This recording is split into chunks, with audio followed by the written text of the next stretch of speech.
En una ciudad donde los balcones daban a parques cuidados y los porteros sabían más que los alcaldes, vivía un hombre que no tenía más que su nombre, Elías Salgado, 28 años, enfermero sin especialización, sin coche y sin ilusiones excesivas. Trabajaba de turno en turno para pagar una renta modesta y un seguro médico que nunca usaba. Había crecido en un orfanato del estado de Querétaro. Nunca fue adoptado. Nunca se rebeló. Solo aprendió a hacer silencio. Pero últimamente ni el silencio lo salvaba. Las cuentas se acumulaban como cartas sin abrir. Dormía mal, comía poco. Lo único que no le faltaba era la sensación de que algo estaba por romperse. Una mañana, mientras hojeaba los clasificados en el pequeño comedor, su teléfono vibró. Número desconocido. ¿Señor Elías Salgado? La voz era masculina, seca, como quien no tiene tiempo de esperar respuesta. Soy yo, ¿quién llama? Mi nombre es Tomás Altamirano. Mi esposa, la señora Clementina Rosell, está en busca de cuidados privados. Nos han hablado bien de usted. Elías, desconcertado, fingió recordar a quién podría haber impresionado. Claro, señor. Estoy disponible para entrevistas. La esperamos hoy, en el fraccionamiento Las Jacarandas, número 84. Elías anotó. No preguntó por honorarios, ni por la fuente de la recomendación. Algo en la urgencia de esa voz le decía que preguntar mucho era perder la oportunidad. La casa Altamirano Rosell era todo lo que Elías nunca había pisado, columnas de mármol, portón eléctrico, y una fuente ridícula con peces naranjas. El mayordomo lo hizo pasar sin mucha ceremonia. Espere en la biblioteca. Biblioteca, pensó Elías, como si esta gente leyera. La biblioteca tenía más metros cuadrados que su apartamento. En una de las paredes colgaba un retrato de Clementina. Pelo recogido, rostro digno. Algo en sus ojos le recordó a las monjas del orfanato, dulzura sin perdón. Entró Tomás. Alto, delgado, de gesto afilado. ¿Elías? Sí, señor. Tome asiento. Tomás no ofreció café. Solo comenzó una batería de preguntas, títulos, experiencia, antecedentes médicos, disponibilidad horaria. Mi esposa tiene fibrosis pulmonar. Necesita cuidados constantes. Los enfermeros anteriores no han sido adecuados. Entiendo. Yo no tengo problema en permanecer tiempo completo, si es necesario. Tomás asintió. Justo cuando parecía que la entrevista había terminado, una tos ahogada rompió el silencio, proveniente del piso superior. Tomás se puso de pie con un gesto de molestia. Espere aquí. Pero la tos no cesó. Se volvió violenta, casi desesperada. Elías dudó un segundo, luego subió las escaleras por su cuenta. Encontró a Clementina en la cama, con la piel tan pálida como las sábanas. Respiraba mal. Los ojos se le iban hacia atrás. Tranquila, dijo Elías. Estoy aquí. La ayudó a incorporarse, liberó su cuello, aflojó el corsé innecesario, y presionó suavemente en el diafragma. La respiración empezó a estabilizarse. ¿Qué? Murmuró Clementina, aún con voz temblorosa. ¿Elías? Enfermero. Acabo de llegar. Tomás apareció en la puerta, con el ceño fruncido. ¿Qué está haciendo aquí? Atendiendo a su esposa. Estaba en crisis. Tomás no replicó. La tensión en su rostro se transformó, por un instante, en algo parecido al alivio. Clementina, ¿estás bien? Gracias a él, dijo ella, con voz firme. Quiero que él se quede. Este joven me inspira confianza. Tomás pareció tragarse algo amargo. Luego asintió. Muy bien. Comienza hoy mismo. Desde esa noche, Elías se convirtió en parte del mobiliario. Dormía en una habitación contigua. Medía signos vitales, aplicaba medicación, registraba cada cambio en un cuaderno meticuloso. Clementina hablaba poco. Pero cuando lo hacía, no desperdiciaba palabras. No me trate como a una paciente. Trátame como a alguien que quiere seguir siendo humana. Y Elías lo intentó. Con los días, notó algo curioso, Tomás evitaba a su esposa. Las visitas a su habitación eran esporádicas, tensas. La conversación, mínima. ¿Siempre fue así? Preguntó Elías un día. Antes fingía mejor, dijo Clementina con ironía. Una mañana, mientras Elías preparaba la solución broncodilatadora, Clementina lo llamó. Ven, quiero hablar contigo. Él se acercó. Necesito que hagas algo extraño. Algo que no te corresponde. Dígame. Quiero que finjas ser mi hijo. Solo por un día. Elías pensó que no había escuchado bien. ¿Su hijo? Solo por hoy. Confía en mí. Lo entenderás pronto. Elías dudó. Pero algo en su voz le recordó al orfanato. A las veces que obedecer no era sumisión, sino sobrevivencia. Está bien, dijo. Gracias. Esa tarde, Tomás entró al cuarto con un abogado. Llevaban papeles. Clementina estaba sentada, más erguida que de costumbre. Clementina, es hora. El testamento. Elías permanecía a su lado, en silencio. Antes de firmar, quiero decir algo, dijo ella. No es necesario. Sí lo es. Miró al abogado. Este joven que ven aquí, Elías, es como un hijo para mí. Hoy, quiero que lo traten como tal. Tomás bufó. No seas ridícula, Clementina. No estoy preguntando. El abogado, incómodo, empezó a explicar las cláusulas. Pero Clementina no tomó la pluma. La dejó reposar en la mesa. Sé lo que estás intentando, Tomás. Y no lo permitiré. Él palideció. ¿De qué hablas? No firmaré nada sin revisar cada línea. Y Elías se quedará aquí. Elías, sin entender del todo, le tomó la mano. Algo estaba muy mal. Y estaba apenas empezando. Desde aquel incidente con el testamento, Elías notó que la atmósfera en la casa Rosell cambió. No por confrontaciones abiertas. Más bien por la forma en que el silencio se alargaba entre una frase y otra. Tomás apenas lo miraba. El abogado no regresó. ¿Y Clementina? Clementina se volvió más frágil. Pero también más determinada. ¿Por qué quiere que finja ser su hijo? Le preguntó Elías una noche, mientras la ayudaba a colocarse el oxígeno nasal. Porque hay verdades que solo se revelan si se disfrazan primero. ¿Y cuál es la suya? Ella lo miró como quien mide el peso de una confesión. Aún no estás listo para escucharla.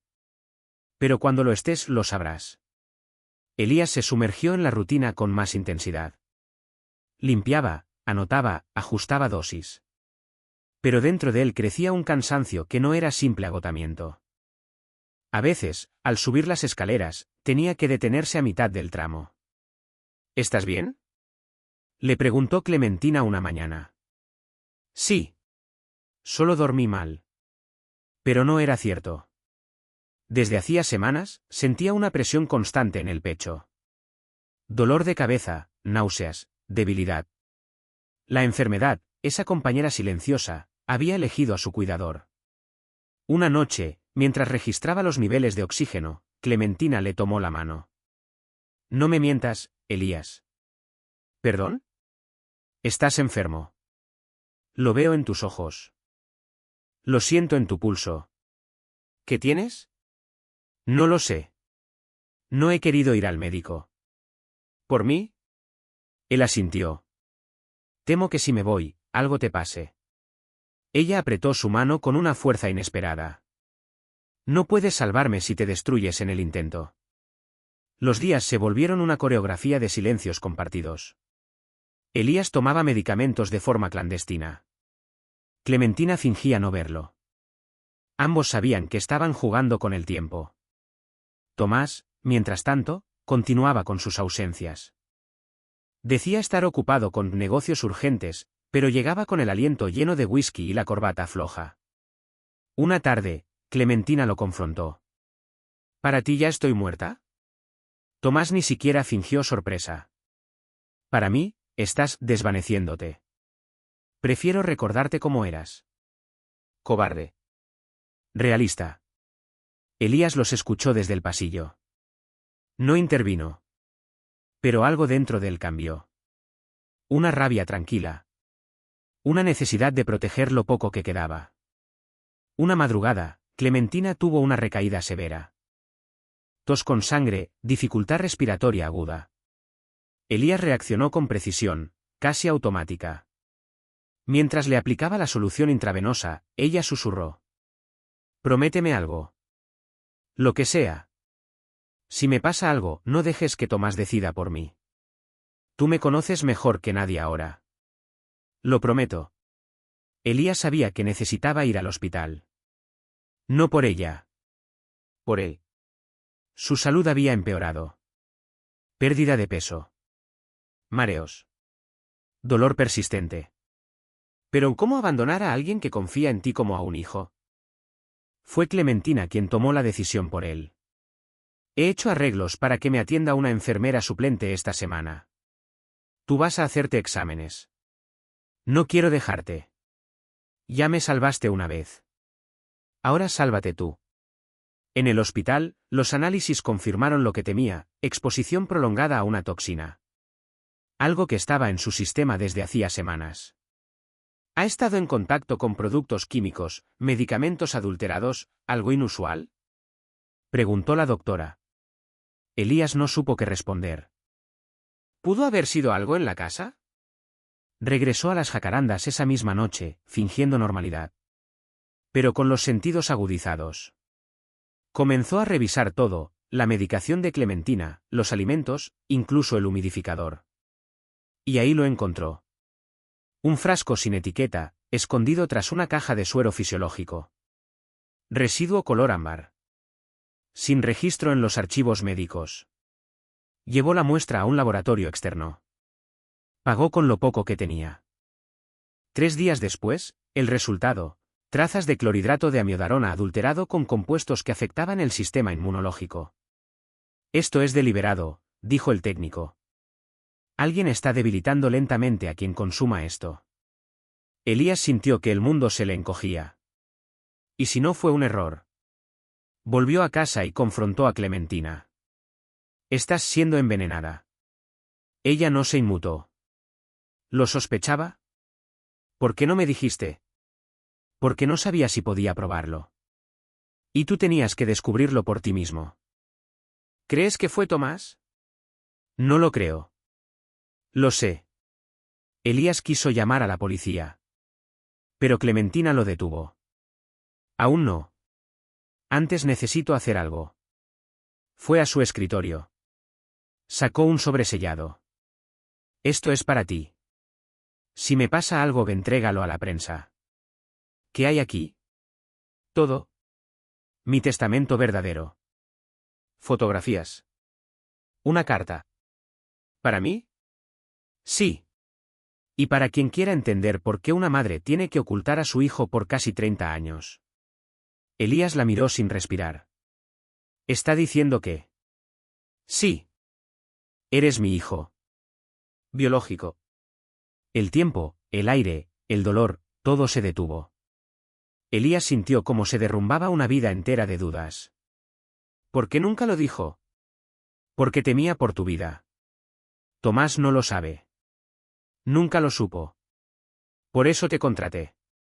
Para tenerte cerca, sin que él pudiera usarlo contra mí o contra ti. Elías no lloró. No hizo escándalo. Solo tomó su mano. Entonces ahora entiendo por qué vine aquí. Siempre estuviste destinado a regresar. Desde la confesión, Elías no volvió a ser el mismo. La rabia, la ternura, la incertidumbre, todo se mezclaba en su interior como un huracán contenido. Clementina, en cambio, parecía más liviana. Como si, al revelar la verdad, hubiese recuperado un fragmento de sí misma. Ahora sabes quién eres, le dijo una mañana. Aunque eso no cambie lo que has vivido, te da un nuevo punto de partida. Elías no respondió. Solo la observó, como si aún no pudiera creer que aquella mujer frágil y digna fuera su madre biológica. El regreso de Tomás fue más ruidoso de lo habitual. Cerró la puerta con fuerza. Entró al cuarto sin tocar. ¿Qué pasa aquí? ¿Por qué tanto silencio conspirador? Elías lo enfrentó por primera vez con una mirada directa. Debería preguntarse usted eso. ¿Y tú quién te crees? Soy quien ya no va a callarse. Tomás se volvió hacia Clementina. ¿Qué está haciendo este enfermero? ¿Por qué lo tratas como si fuera parte de la familia? Clementina habló con una voz que no admitía réplica. ¿Por qué lo es? El rostro de Tomás se contrajo. No de sorpresa, sino de incomodidad. Como si ya lo sospechara, pero prefería no confirmarlo. ¿Desde cuándo? Desde siempre. Solo que tú nunca lo notaste. ¿Es un chiste? ¿Vas a dejar tu fortuna a un desconocido? No es un desconocido. Es mi hijo. Tomás se rió. Una risa hueca, sin humor. No tienes pruebas de eso. Y aunque las tuvieras, no importa. El testamento ya fue redactado. Y tú lo vas a firmar hoy. No voy a firmar nada. Entonces no habrá tratamiento. Te recuerdo que yo manejo los fondos de esta casa. Elías dio un paso al frente. No se atreva a amenazarla. ¿Y qué harás? ¿Me golpearás con el estetoscopio? Clementina levantó una mano. ¿Basta? He llamado a un abogado independiente. Hoy se reescribirá todo. Y tú, Tomás, no estarás presente. Ese mismo día, el nuevo abogado llegó. Joven, directo, con una maleta llena de documentos. Se instaló en la biblioteca. Elías acompañó a Clementina, que apenas podía caminar sin asistencia. El paso era lento, pero firme. El Nuevo Testamento incluía cláusulas inéditas, transferencias de propiedades, fondos bloqueados para investigaciones médicas, y lo más sorprendente, el reconocimiento legal de Elías como heredero universal. ¿Estás segura? Preguntó el abogado. Como nunca en mi vida. Firmó. No tembló. No dudó. No miró atrás. La noticia corrió rápido. Tomás irrumpió en la habitación horas después. Esto es ilegal. No puedes hacerme esto. Ya está hecho. ¿Qué te dio este impostor? ¿Una historia triste? ¿Unos ojos llorosos? Elías se mantuvo en silencio. No necesitaba defenderse. La verdad ya lo hacía por él. Tú eres el impostor, dijo Clementina. Durante años fingiste amor. Ahora finges indignación. Tomás se acercó peligrosamente a ella. Elías se interpuso. Un paso más y llamo a la policía. Tú no sabes con quién estás tratando. No, usted no sabe con quién está tratando. Porque hasta hace poco, ni yo lo sabía. Esa noche fue tensa. Nadie durmió. Clementina, agotada, tuvo un nuevo episodio de dificultad respiratoria. Elías la estabilizó, pero sabía que no podían seguir así. A la mañana siguiente, tomó una decisión, moverla a una clínica privada, lejos de Tomás. Clementina aceptó. No por miedo. Sino por estrategia. No quiero morir aquí. No en esta casa. Elías organizó todo en menos de 12 horas. Ambulancia discreta. Traslado sin avisos. Documentación médica lista. Cuando Tomás volvió, ya no estaban. La clínica estaba en las afueras. ¿Tranquila? Con jardines amplios y un personal discreto. Allí, Clementina empezó a mejorar. No milagrosamente. Pero con más calma. Más confianza. Elías se sentía distinto. Por primera vez, no era el ayudante invisible. Era alguien con nombre, historia y propósito. Durante las largas tardes en la clínica, madre e hijo hablaban. ¿De todo? De nada. ¿Sabías que te busqué durante años? Le dijo ella una tarde. ¿Cómo me encontraste? Contraté a un investigador. Cuando vi tu foto, supe que eras tú. La misma mirada de tu padre. ¿Él sabe que existo? No. Ni lo sabrá. Fue un accidente del destino. ¿Lo amaste? No. Lo necesité. Es distinto. Mientras tanto, Tomás no se quedó de brazos cruzados. Denunció el Nuevo Testamento. Presentó demandas por manipulación. Aseguró que Clementina no estaba en condiciones mentales de firmar nada. Elías y el abogado respondieron con informes médicos, peritajes, y una entrevista grabada donde Clementina, lúcida, explicaba cada decisión. El caso llegó a los medios. La prensa amarilla adoró el escándalo, hijo secreto arrebata fortuna a magnate en decadencia. Tomás intentó contrademandar. Pero cada paso que daba solo lo enterraba más. Una noche, mientras Elías le leía a Clementina pasajes de una novela, ella le interrumpió. ¿Sabes qué es lo peor de todo esto? ¿Qué? Que me hubiera gustado conocerte antes. Cuando aún tenía tiempo de verte crecer. Nunca es tarde, dijo él. Ella le tocó el rostro. Lo sé. Pero duele. Elías no respondió. Solo apoyó su cabeza en el borde de su cama. Y así, sin palabras, compartieron ese dolor. Que ya no era soledad. Era pérdida compartida. Las audiencias preliminares comenzaron sin aplausos ni drama. Solo papeles, tecnicismos y abogados con trajes mejor planchados que sus argumentos. Tomás, envalentonado por su círculo de influencias, se presentó con una sonrisa arrogante y un discurso preparado. Mi esposa no estaba en sus cabales, dijo ante el juez. Fue manipulada emocionalmente por este joven que dice ser su hijo. Elías ni siquiera pestañeó. Clementina, sentada junto a su abogado, levantó la mirada. Yo misma solicité la prueba de maternidad, señor juez. Y no solo lo reconozco. Lo elegí. Como hijo. Como heredero. Como persona de confianza. Fuera de la sala, la prensa se agolpaba como enjambre de moscas. Algunos periodistas sensacionalistas ya habían bautizado el caso como el hijo enfermero.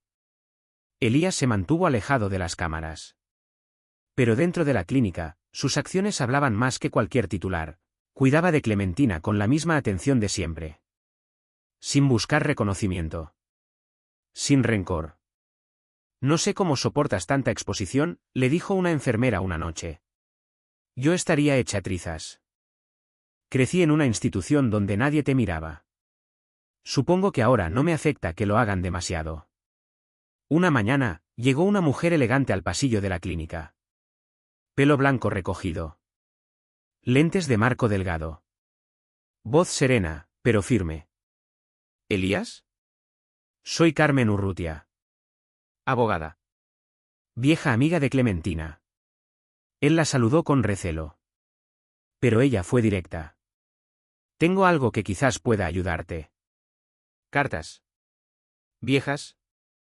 Muy viejas. De cuando Clementina aún vivía en Buenos Aires. En ellas, menciona su embarazo. El temor. El abandono. El arrepentimiento.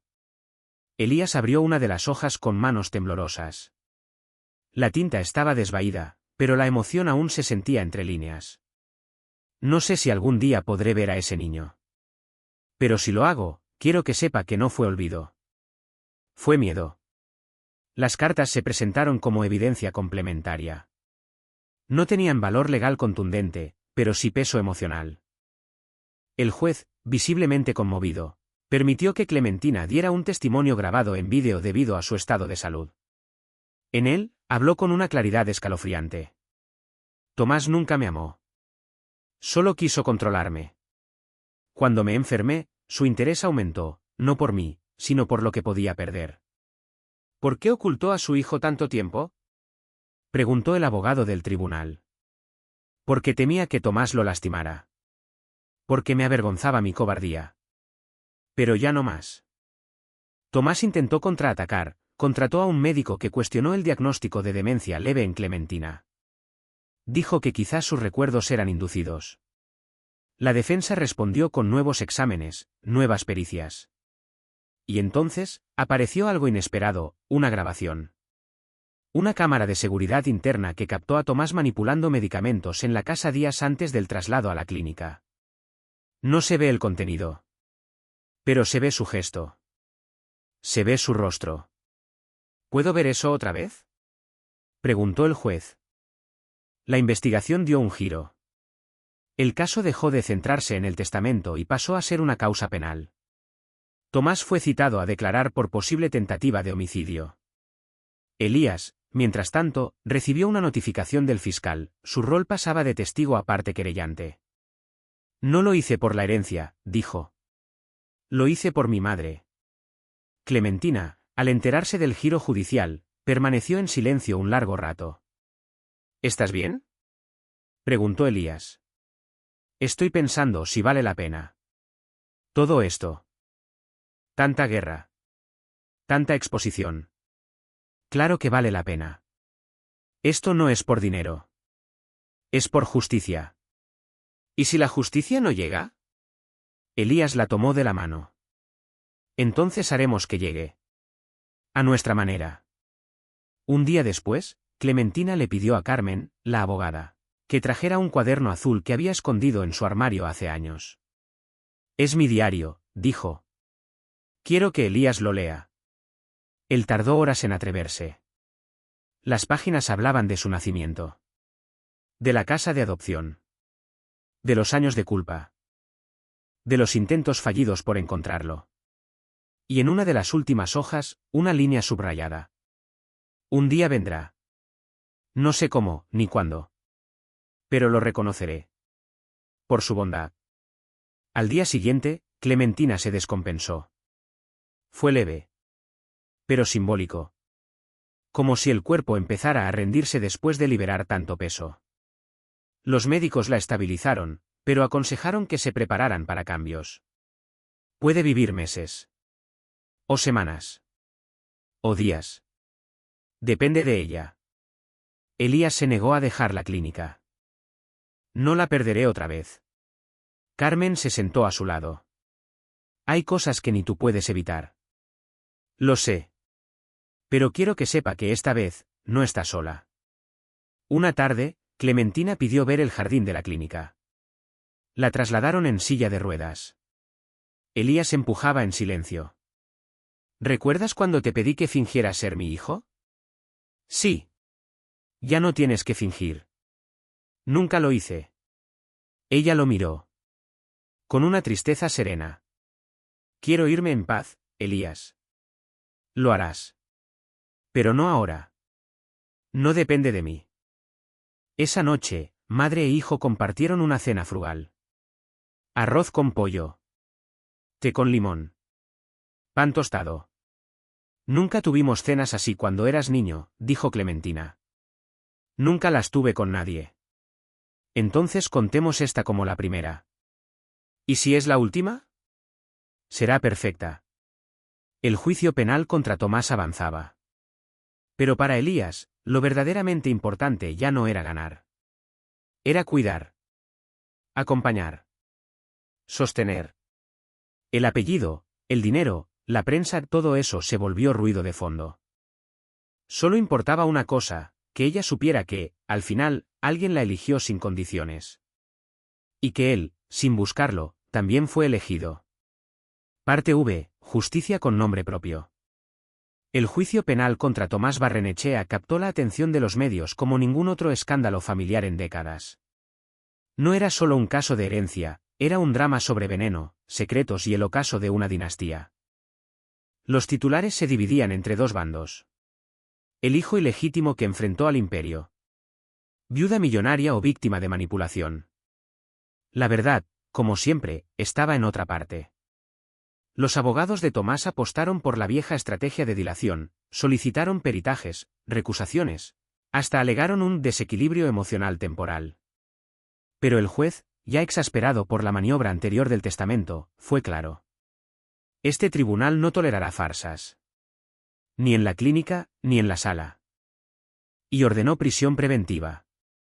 Tomás fue trasladado a una unidad médica dentro de una cárcel federal. Alegó hipertensión, diabetes y estrés crónico. Pero las cámaras lo mostraban leyendo revistas de Yachin y firmando autógrafos para internos. Tiene más seguidores que algunos influencers, bromeó un guardia. Clementina, al enterarse, solo dijo: el ego no se cura con medicina. Mientras tanto, la fundación comenzó a recibir cartas. Muchas. Cientos. Personas que se decían inspiradas por el testimonio de Clementina. Pacientes que habían sufrido negligencias. Hijos que buscaban a sus madres biológicas. Madres que habían perdido hijos en adopciones turbias. No sabíamos que una historia así podía ser real, escribía una mujer desde Salta. Clementina las leía una por una. Con paciencia. Con lágrimas. Y decidió que su final no sería silencioso. Pidió grabar un mensaje para ser emitido después de su muerte. No por grandilocuencia. Por necesidad. No tengo muchas fuerzas, dijo ante cámara, pero tengo aún voz. Y si mi historia sirve para que otras no callen, entonces vale la pena. Habló del miedo. De la vergüenza. Del amor imposible. Del derecho a equivocarse y también a rectificar. Elías la observaba desde el rincón. No lloró. Pero algo dentro de él se ordenó, como si ese acto sellara una deuda invisible. Una noche, Carmen entró a la habitación con una carpeta. Esto es lo que Tomás trató de esconder. Compras. Llamadas. Transferencias. Contratos. Todo apunta a que intentó vaciar la cuenta suiza semanas antes del primer colapso de Clementina. ¿Por qué no lo usaste antes?, preguntó Elías. Porque ella no quería una guerra. Solo quería verdad. Pero ahora el silencio ya no sirve. Elías tomó la carpeta y fue al despacho del fiscal. Entregó cada hoja sin temblor. No soy abogado. Ni político. Ni millonario. Pero esto es justicia. El fiscal lo miró con respeto. Y es más de lo que muchos hacen. Poco después, se dictó prisión preventiva efectiva para Tomás. Sin comodidades. Sin pabellón médico. Y mientras eso ocurría, Clementina tuvo su última recaída. Esta vez, no hubo recuperación. Elías se quedó a su lado las últimas 48 horas. Dormía en una silla. Comía lo mínimo. Rezaba lo que no sabía rezar. Clementina apenas abría los ojos. Pero cuando lo hacía, buscaba su rostro. En un momento de lucidez, murmuró. ¿Recuerdas el diario? Lo leí todo. ¿Y la última página? Él negó. Entonces, búscala. Pero, después. Clementina murió al amanecer. Sin gritos. Sin drama. Solo una exhalación larga. Un suspiro que no pedía permiso. Elías no lloró al principio. Se quedó mirándola. Como si esperara que regresara. Luego, le tomó la mano. Y dijo. Gracias, mamá. El funeral fue íntimo. Por decisión expresa de ella. Nada de homenajes. Nada de flores costosas. Solo un banco, un árbol, y una urna que sería enterrada junto a su madre biológica, en Rosario.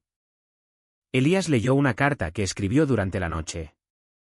No todos los que llegan tarde, llegan menos. Algunos solo necesitaban perderse para poder encontrarse. Nadie aplaudió. Nadie grabó. Pero todos entendieron. Días después, Carmen entregó el diario. Y Elías buscó la última página. Solo tenía una frase, escrita con caligrafía titubeante. El hijo que no pude criar, fue el hombre que me enseñó a morir en paz. Cerró el cuaderno. Y lloró por fin. En las semanas que siguieron, Elías se mantuvo en silencio. No dio entrevistas. No respondió cartas.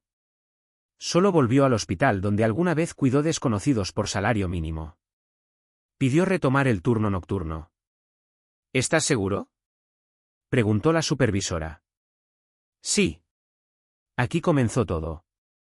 Una noche, atendió a una anciana con neumonía. Tenía 84 años y deliraba. ¿Es usted mi hijo?, preguntó con voz débil. Elías no respondió. Solo tomó su mano y le dijo.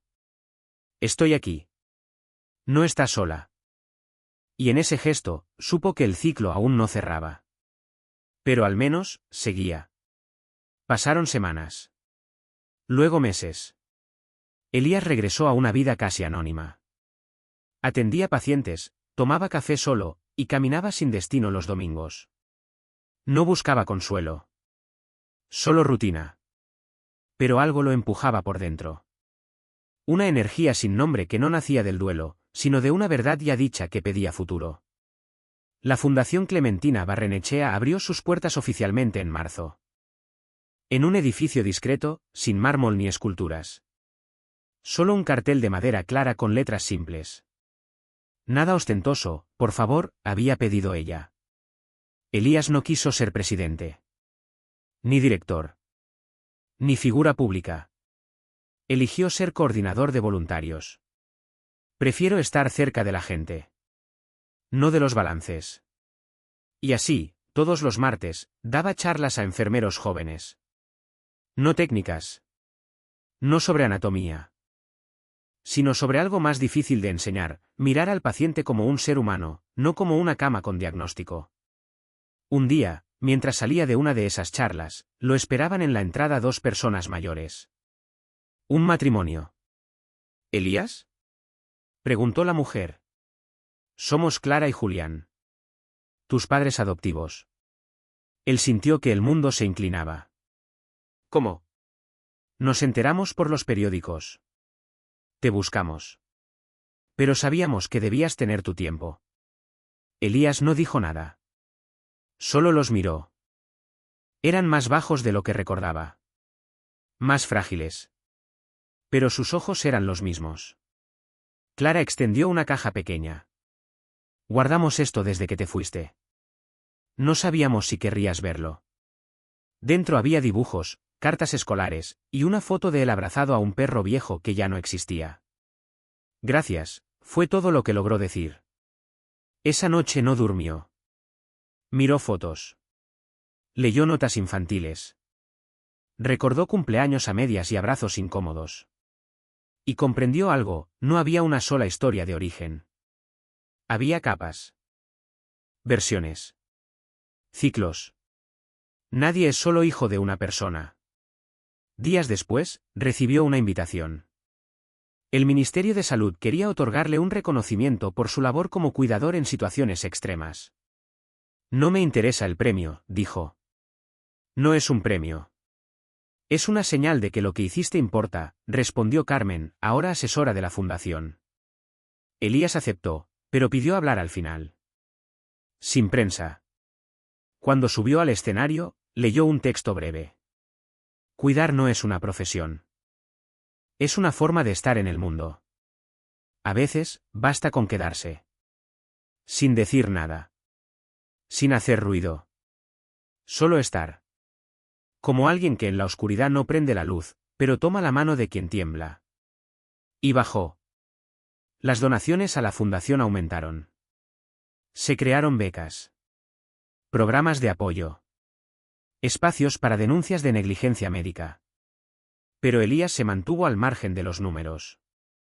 Su enfoque era otro, escuchar. Un mediodía, llegó una joven al centro. Nombre, Rosario. Edad, 24. Mi madre murió en una clínica por mala praxis. Nadie se hizo cargo. Nadie pidió perdón. Elías la escuchó durante 2 horas. ¿Qué hago con todo esto?, preguntó ella al final. Esta bronca, este vacío. Transformalo, dijo él. En acción. En denuncia. En algo útil. El dolor no se cura. Pero se vuelve herramienta. Ella lo miró como si recién hubiera entendido que podía respirar.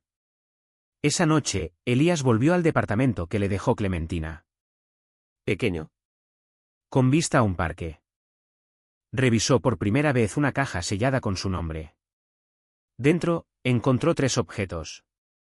Un reloj antiguo. Detenido a las 8:17. Una carta.